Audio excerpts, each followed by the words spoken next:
I said, touch your neighbor. Say, neighbor, I declare and decree that from this moment on, it's going to be the best day.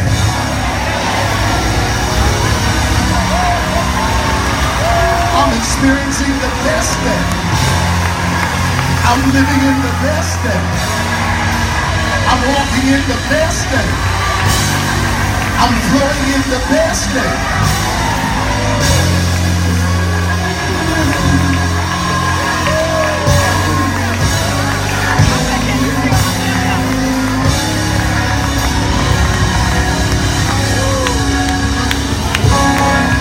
Yes, Lord. Y'all be seated. Wow. Hallelujah.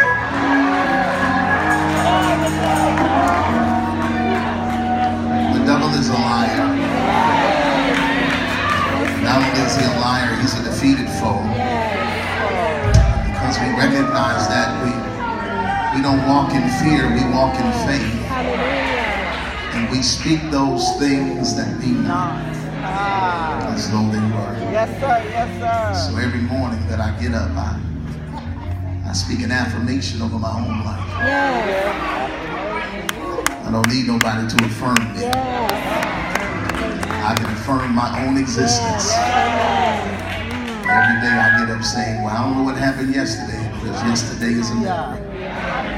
But one thing I do know is that today is going to be the best day of my life. Amen. I almost ran down that aisle when they started saying that. And I remembered some things, so I said, I better stay in my seat and stay close.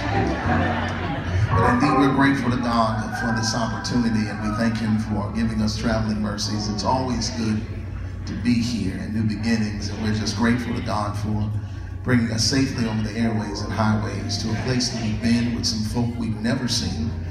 However, we're not here to be seen of men, but we're here for one reason, golden focus. And that is to magnify the God of our salvation.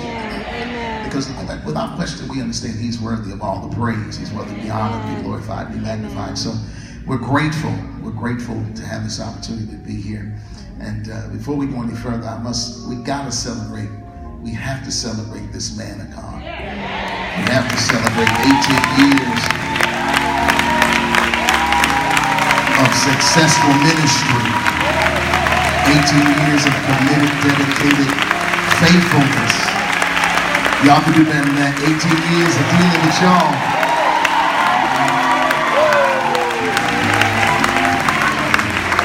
He won't say it, but y'all can be difficult.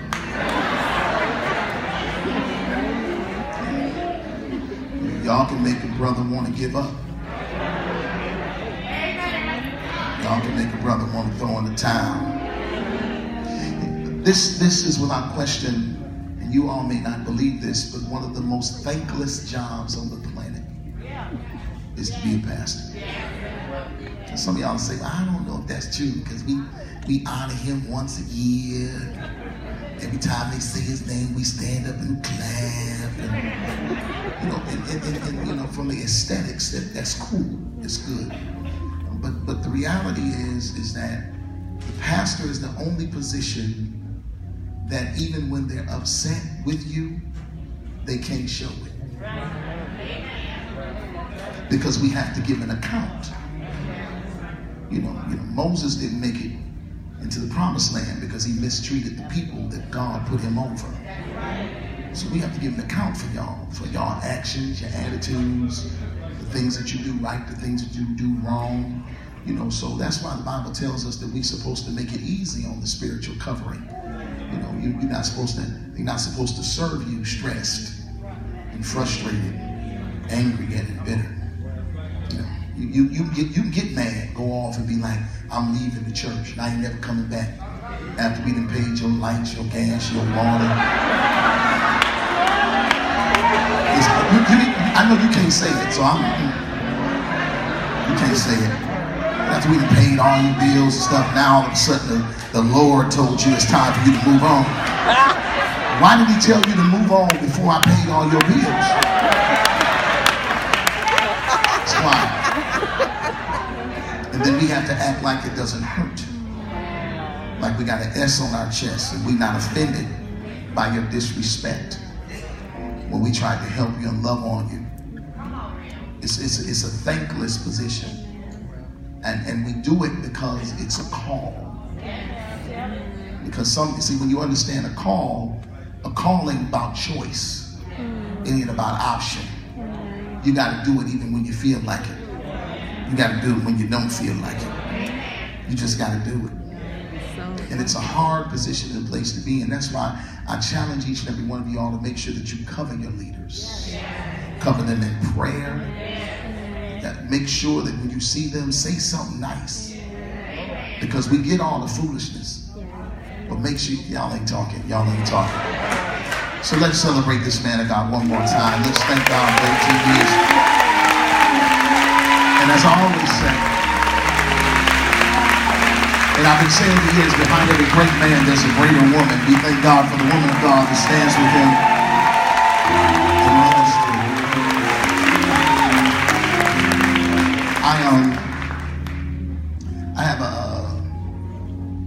I'm gonna preach, and I ain't gonna preach long, but you know, I got something I want.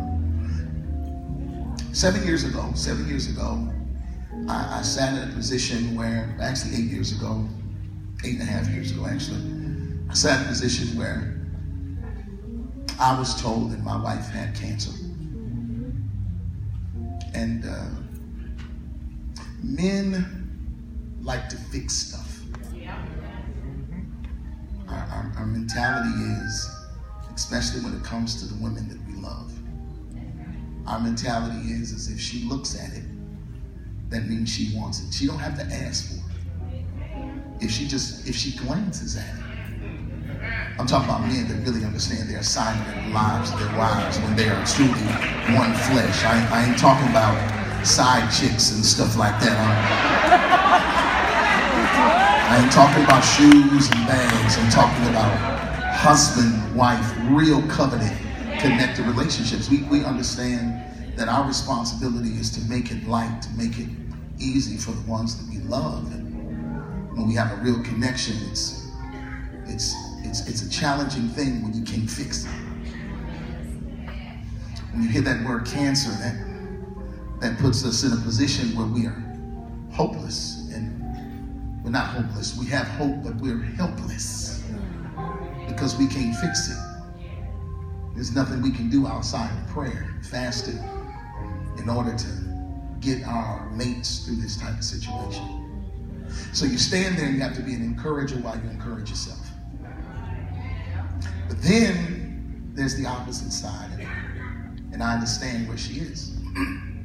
There's the opposite side where you think about a whole lot of stuff and a whole lot of people that ain't doing right, not living right.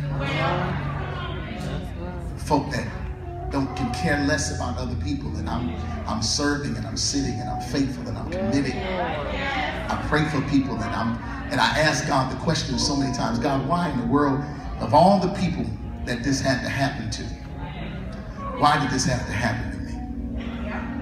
I'm gonna tell you why. Because there are some people that God trusts with trouble.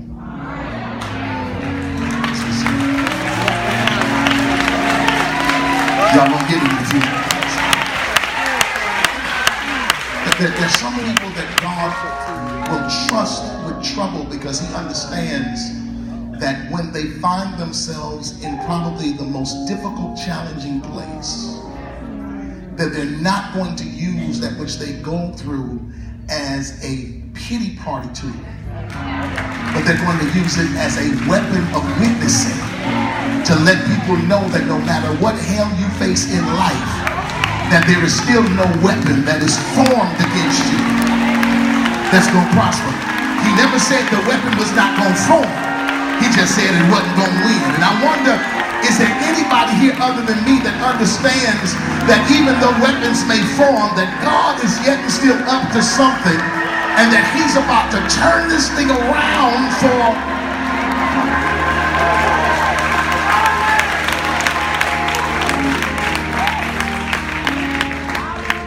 my testimony is different. My testimony is that I sat there and I watched a woman go through the most difficult, challenging time of her life and lose life, but in losing it still remain victorious. I watched it. It was the most powerful thing. And I'm sitting there, I'm praying and I'm fasting and I'm declaring, I'm decreeing, I'm confessing over her life. And she's doing the same thing. And then God just became sovereign. See, he became sovereign. In his sovereignty, he decided to translate her from this life to life eternal. And I sat there and I was like, you gotta make this make sense, God. You gotta make this make sense to me. And he just kept reminding me that there are some individuals that he trusts with trouble. Because some of y'all couldn't take what she's going through. You would have folded under the pressure a long time ago. You would have gave up on God and your faith. But the reason why she's holding on, watch this, is because she understands that there are people that are watching. And God is saying the example that you are setting before people, even as you sit there, is the example that they need to see in this day and time. Some of them are giving up because they can't get their light bill paid. Some of them are throwing in the towel because they lose their jobs. Some of them are tripping because they 1 month behind in rent. Some of them are going off because they can't pay their car notes. And they fall apart and look crazy and give up and look at you. You coming here looking like a dime piece up in here.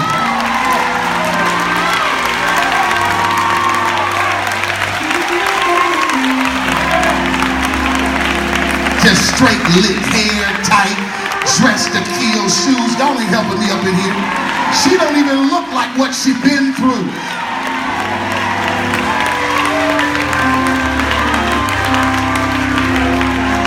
I don't really have to look. She's the message.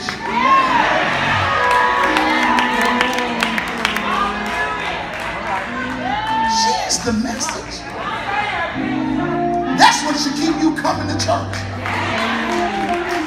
Just so you can walk in here and look at what she got on, so you can say, she's the message today.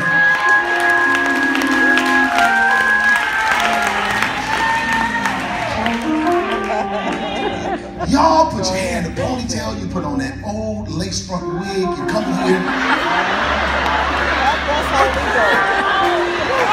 Worse shoes, tattered shoes up, dressed, looking crazy, so that you can get pity from people that don't have the power to deliver you.